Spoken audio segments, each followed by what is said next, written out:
Serial killer Tania Tahir novel قسط number 39۔ اس کی آنکھ جھٹکے سے کھلی اور اس نے ارد گرد دیکھا۔ وہ اکیلی تھی۔ اسے لگا وجود پہ چونٹیاں سی رک گئی ہوں، دل پھڑپڑا سا گیا ہو۔ جیکسن! وہ جلدی سے کمبل ہٹاتی اٹھی اور باہر بھاگی۔ اگلی صبح نکل آئی تھی۔ وہ حیرانگی سے اس سورج کو دیکھنے لگی جو نکل آیا تھا۔ اسے لگا تھا وہ بھی مر جائے گی۔ وہ چلا چلا کر روئی تھی، روتے روتے بے ہوش ہو گئی تھی اسی کی باہوں میں، اور یقین تھا وہ بھی مر جائے گی، لیکن وہ زندہ تھی۔ اس نے چاروں سو خاموشی دیکھی تھی اور اپنے بال مٹھیوں میں جکڑ لیے اور خود کو نوچنے لگی۔ جیکسن! جیکسن! وہ چلانے لگی۔ پورے گھر میں وہ پاگلوں کی طرح اسے ڈھونڈ رہی تھی۔ جیکسن! اس کے چلانے پر جیسے سارا گھر دہل گیا اور وہ لاؤنج میں گھٹنوں پر گری اور چیخیں مارنے لگی۔ اپنے بال نوچتی وہ دیوانی سی لگ رہی تھی۔ ایلے! ڈیزی اس کی سمت بڑھی۔ جیکسن کہاں ہے؟ وہ میرے ہاتھوں میں تھا۔ آپ مجھے بتائیں وہ کہاں ہے؟ وہ سب اسے زمین میں دبا آئے ہیں۔ وہ مر گیا ہے۔ مجھے بتائیں وہ کیسے مر گیا؟ اس نے میرا نہیں سوچا، میری طرف دیکھے۔ وہ کہاں ہے؟ وہ کہاں ہے جیکسن؟ وہ پھر سوٹی اور بھاگنے لگی۔ باہر لان میں نکل آئی۔ اس کا ٹائیگر خاموشی سے بیٹھا تھا۔ ٹائیگر! جیکسن کہاں ہے؟ وہ تمہارے ساتھ ہوتے تھے۔ وہ مجھے بتاؤ کہاں ہے وہ؟ وہ ٹائیگر سے بنا ڈرے اسے جھنجھوڑ کر بولی۔ ڈیزی اسے قبضے میں کرنا چاہ رہی تھی، لیکن وہ بالکل اس کے قابو میں نہیں آ رہی تھی۔ وہ بے ساختہ اس کی دیوانوں جیسی حالت پہ رو پڑی۔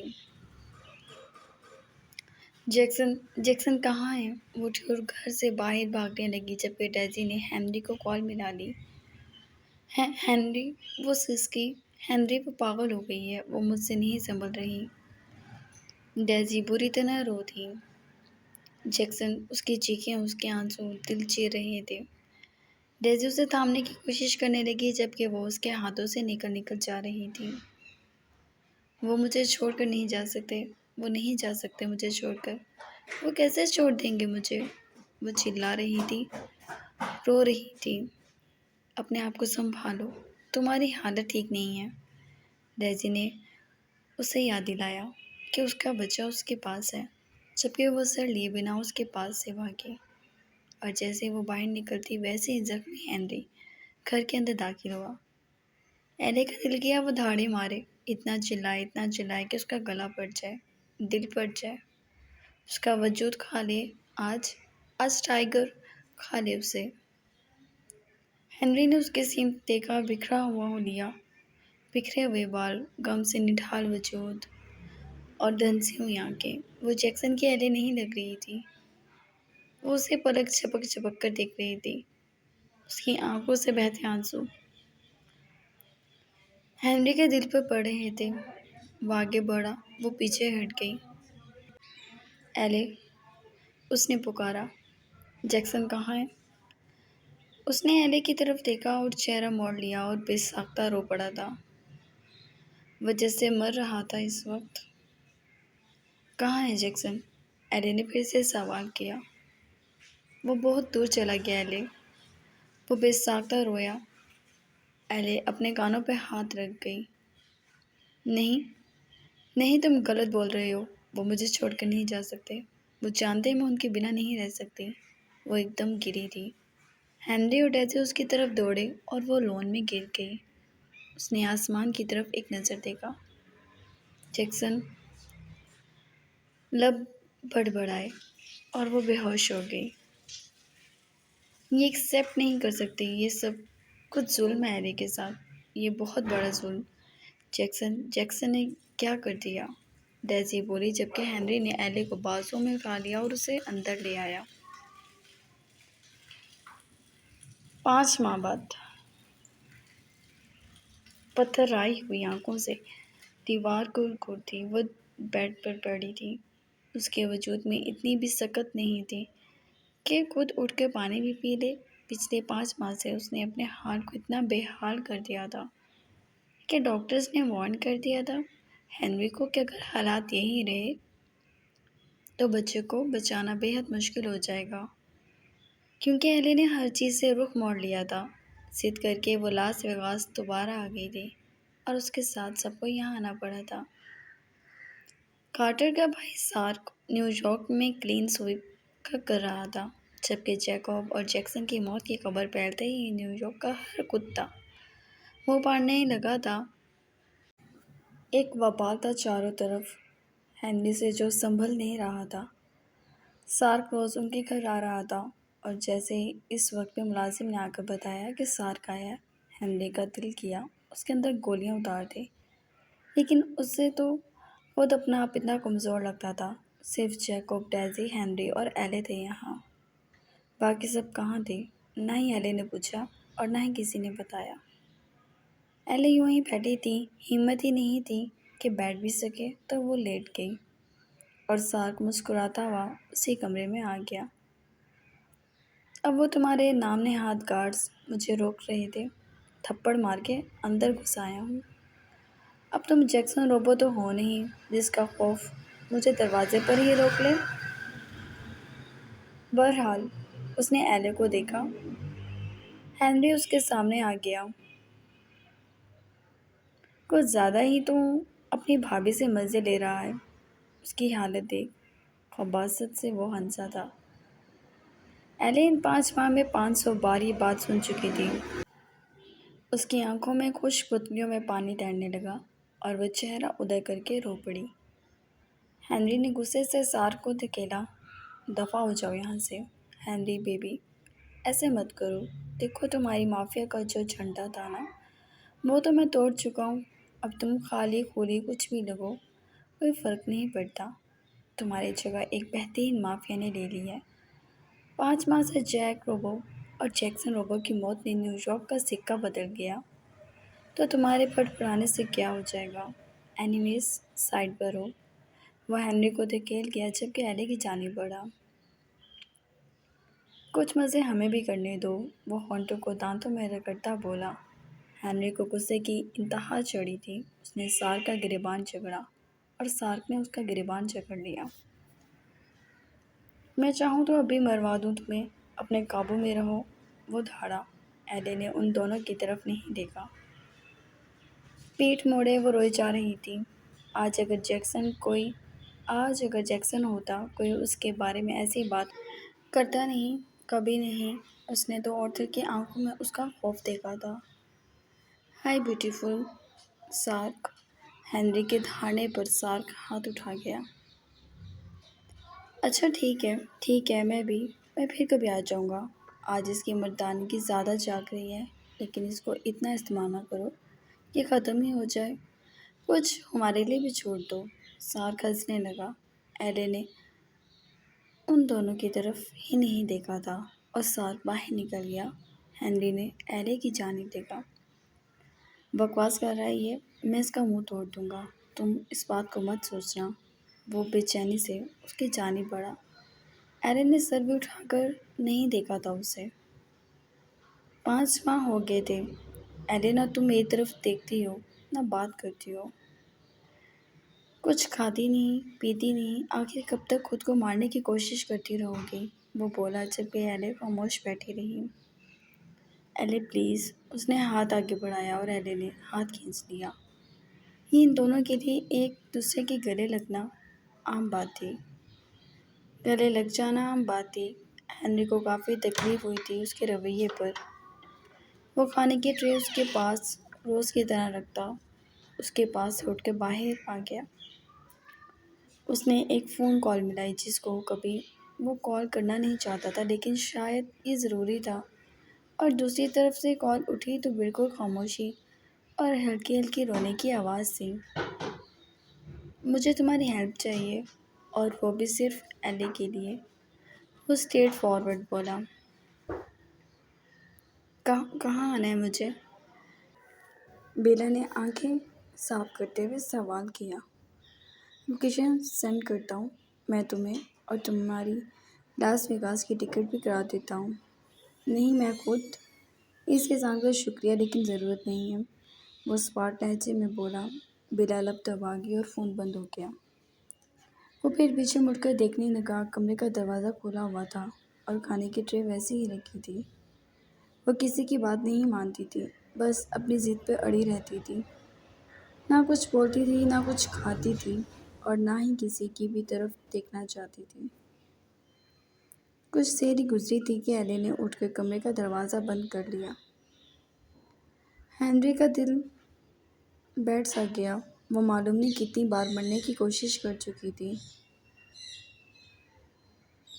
وہ پریشانی سے مڑا، اس کے دروازے کے پاس پہنچا، مگر وہ دروازہ لاک تھا۔ وہ یاد کرنے لگا، اس نے ایلی کے روم سے تمام چیزیں نکال دی تھیں جو اس کو نقصان دہ تھیں۔ وہ دروازے سے سر لگا کے کھڑا ہو گیا۔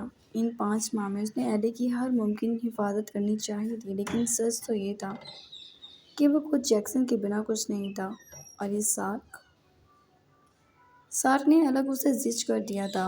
وہ کلین سویپ کر رہا تھا، ان کی مافیا کا نام و نشان تک مٹا دینا چاہتا تھا، کارٹر کی موت کا بھیانک بدلہ لینا چاہتا تھا، جبکہ اس کے کندھے پر سب کچھ چھوڑ کر سب ایسے غائب ہو گئے تھے جیسے کسی کا وجود اب ان کے ساتھ نہ ہو۔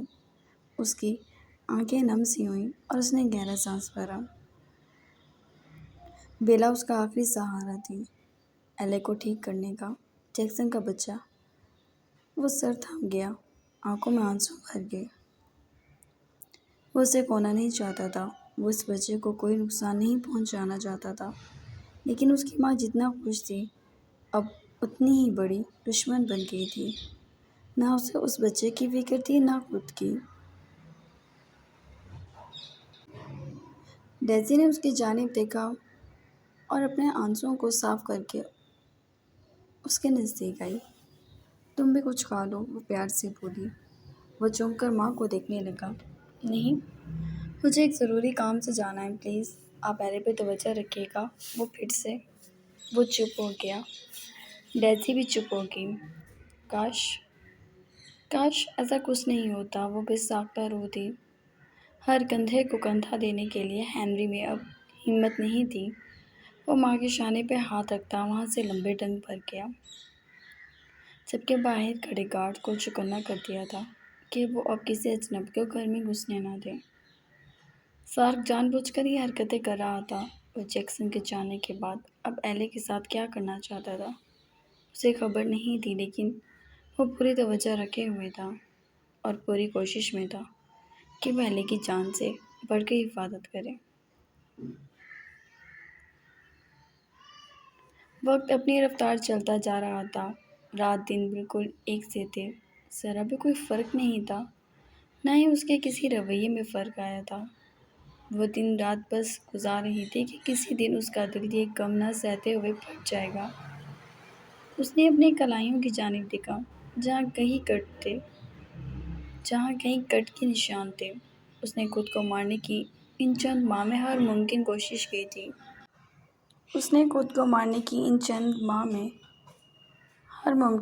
کی تھی، لیکن معلوم نہیں وہ اتنی ڈھیٹ کیوں تھی، مری ہی نہیں تھی۔ وہ خاموشی سے سر جھکائے بیٹھی تھی، تبھی بیلا مسکراتے ہوئے اندر آئی۔ بیلا چند دنوں سے دن رات اس کے پاس ہی تھی، لیکن بیلا کے لاکھ بولنے کے باوجود نہ ہی اس کے منہ سے ایک لفظ بھی نکلا اور نہ ہی اس نے کھانے پر دھیان دیا۔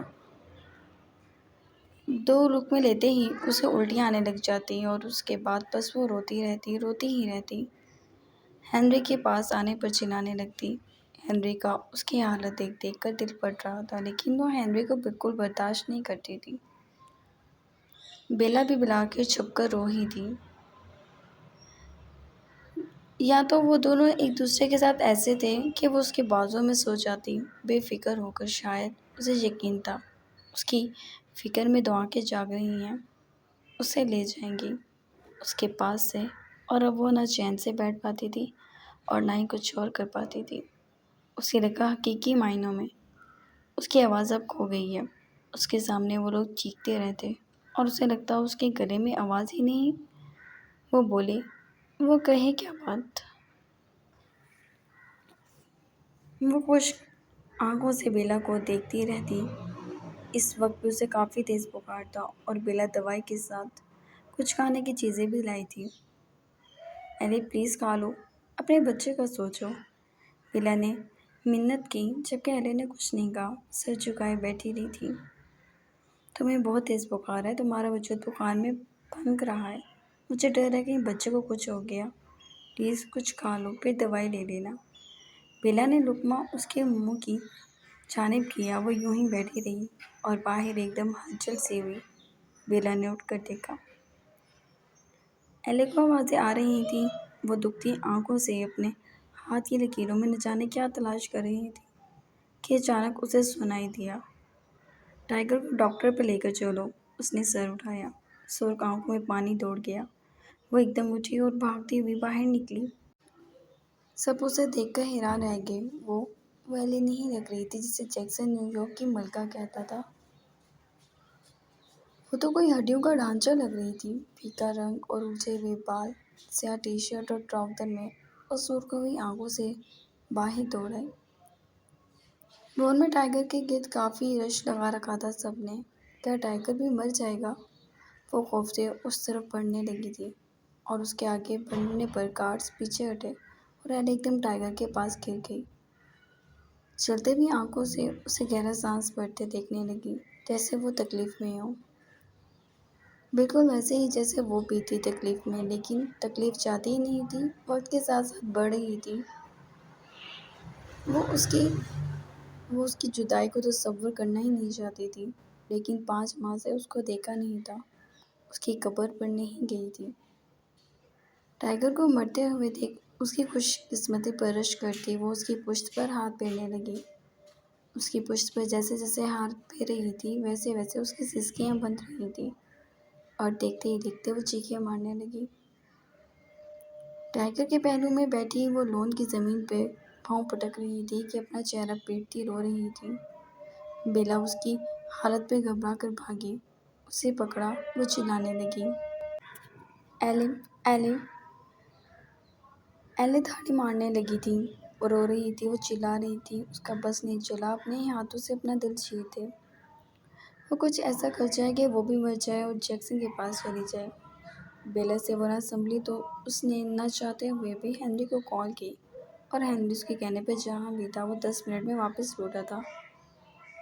ایلے کی حالت میں رتی بھی فرق نہیں آیا تھا۔ ہنری نے اسے بازوں میں بھرا لیکن ایلے اسے دور دھکیل کے اندر بھاگ گئی۔ ہنری سر تھام گیا۔ سر ٹائیگر کو ڈاکٹر کے پاس لے جائیں، ایک گارڈ نے پوچھا جبکہ وہ سر ہلا گیا۔ جان تھی کہ لبوں پر تھی اور اسے نیند کے انجیکشن لگے تھے۔ حالانکہ ڈاکٹر کا کہنا تھا اس کا بچہ نقصان میں ہے، اسے یہ ایک طرح کا نشہ نہ دیا جائے، لیکن وہ کیا کرتا؟ اس نے بالآخر ہار کر اسے ٹیکے لگا ہی دیا۔ ایلے بے سود ہو گئی تو اس نے اسے بیڈ پہ لٹایا اور بیلا کی جانب مڑا۔ میں اسے کھانا کھلا رہی تھی اور باہر پتہ چلا ٹائیگر کی طبیعت خراب اور پھر وہ بھاگ۔ شٹ یور ماؤتھ، ہنری چلایا۔ بیلا ایلے کو یا ایلے کے بچے کو کچھ ہوا، میں تمہاری جان نکال لوں گا۔ تمہیں یہاں اس لیے نہیں بلایا اور نہ ہی میں ہزاروں ڈالرز مفت میں دے رہا ہوں۔ وہ بھڑکا۔ بیلا سر جھکا گئی۔ وہ ایسا تو نہیں تھا۔ اس نے بھیگی پلکیں اٹھائیں اور ہنری دانت پیستا سر جھٹک کر باہر نکل گیا، جبکہ ایلے کے روم کا دروازہ وہ خود لاک کر کے گیا تھا۔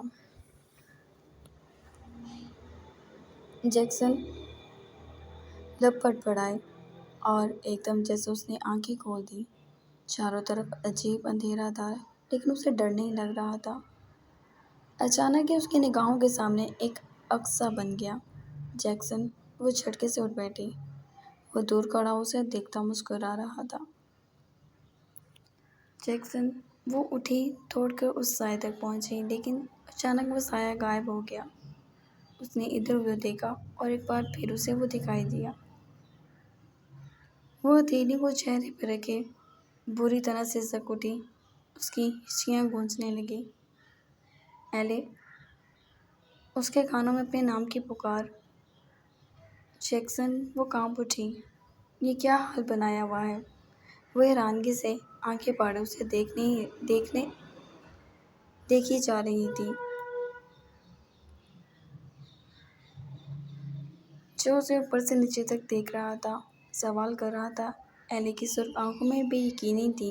اس نے پیچھے دیکھا، پیچھے کوئی نہیں تھا، وہ سامنے کھڑا تھا۔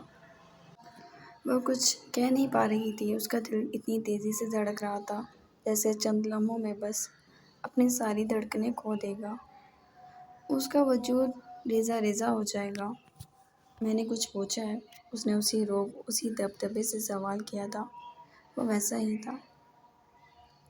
اس نے اپنے آپ کو اوپر سے نیچے تک بلیک لباس میں ڈھانپ رکھا تھا، بالکل پہلے جیسا تھا وہ۔ ایلس سکت کھڑی اسے دیکھ رہی تھی اور وہ پلٹ کر پیچھے بھاگی۔ ہنری ہنری ہنری جیکسن آ گئے۔